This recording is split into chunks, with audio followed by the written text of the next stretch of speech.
Welcome to the Slop Farm. Enjoy the video.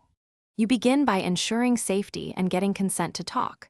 First, quietly assess immediate risks, suicidal ideas, harm to others, or severe confusion, and act if danger exists. Once safe, ask permission to discuss medications. Respect a clear no.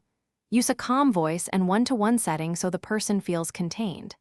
Explain you want to understand their experience, list what you already know about past meds and side effects, and invite them to share what matters most to them.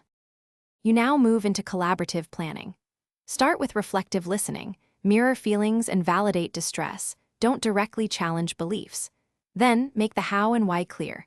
Explain that medication can reduce distressing symptoms and list common side effects and monitoring steps.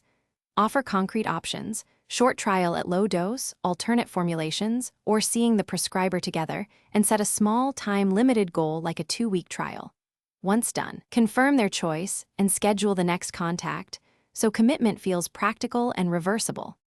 You finish by locking in supports and a safety net. Arrange an early follow-up call within 48 to 72 hours and a prescriber visit in 1 to 2 weeks to review effects and side effects.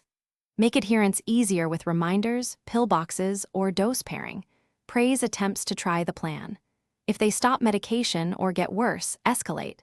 Contact their prescriber, a crisis team, or emergency services for safety. Troubleshooting tip.